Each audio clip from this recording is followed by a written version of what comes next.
اعوذ باللہ من الشیطان الرجیم، بسم اللہ الرحمن الرحیم۔ دیکھیے، ہم نے آپ کو بتایا کہ طلاق جو ہے وہ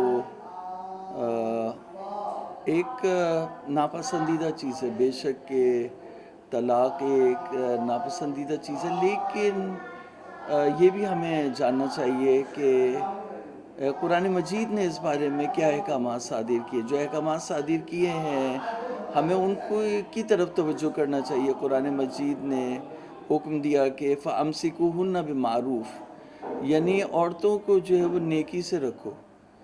تو یا قرآن مجید نے کہا طلاق مرتان فَإِمْسَاكٌ بِمَعْرُوفٍ أَوْ تَسْرِيحٌ بِإِحْسَان، جس کا خلاصہ یہ کہ قرآن مجید یہ کہتا ہے کہ یا اچھے سے رہیں یا اچھے سے الگ ہو جائیں۔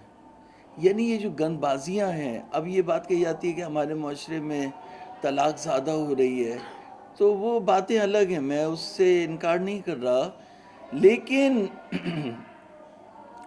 گند بازیوں سے رکھنا جس میں مار کٹائیاں ہو، الزامات ہو، نفرتیں ہوں، اور جو بچے وجود میں آئے وہ بچے بھی انتہا سے زیادہ بددل اور خطرناک ہوں جب اپنے ماں باپ کو لڑتے ہوئے دیکھیں، تو اس سے بہتر یہ ہے کہ ماں باپ الگ ہو جائیں۔ وہ ایک صاحب مجھ سے کہنے لگے کہ مولانا صاحب آپ طلاق دیتے، آپ کو جوڑنے کی کوشش کرنی چاہیے۔ میں نے کہا مجھے ایک بات بتائیے کہ اگر گلاس ٹوٹ کے کرچی کرچی ہو گیا ہو تو اسے انسان کہاں سے جوڑ سکے گا؟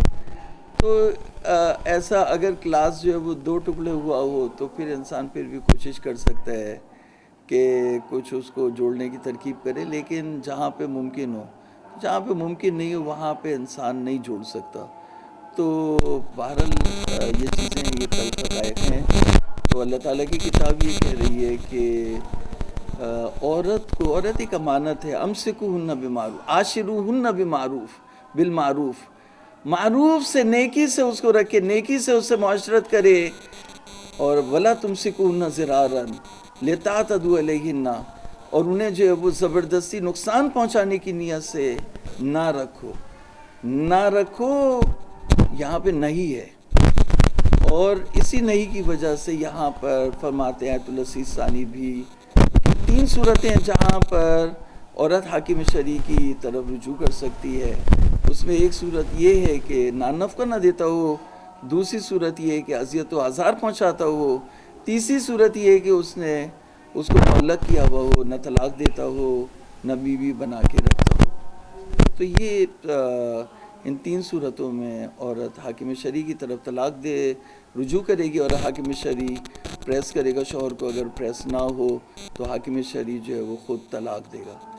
تو اس سے پہلے کہ ہمارے کوارڈینیٹر ہیں، انہوں نے مجھے جدید مسائل شریعہ نیٹ سے فراہم کیے، اس سے پہلے میرے پاس منہاج الصالحین تھی، تو وہاں یہ مسئلہ ابھی بھی موجود ہے کہ یہ منہاج الصالحین جلد نمبر 3 میں مسئلہ نمبر جو ہے وہ 515 طلاق البائن والاقسام، اور اس میں چھٹی یہ ہے طلاق حاکم الشرعی زوجۃ الممتنع عن الطلاق وعن الانفاق علیہا۔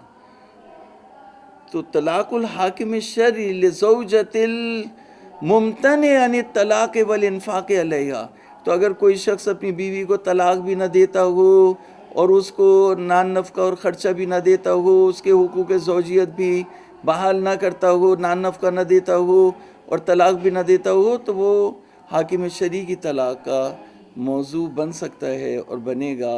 لہٰذا ہمیں اس پر نظر کرنی چاہیے، اور جو شوہر حضرات ہیں ان کو بھی توجہ کرنی چاہیے کہ بیوی ایک امانت شرعی ہے۔ اگر وہ اس شرع کا پاس نہیں کریں گے تو جن لوگوں نے جوڑا ہے وہ توڑ بھی سکتے ہیں۔ اللہ تعالی ہم کو اپنی کتاب کے احکام سمجھنے کی توفیق عطا فرمائے۔ والسلام علیکم ورحمۃ اللہ۔ قرۃ العین آبدی، پاکستان پائندہ باد۔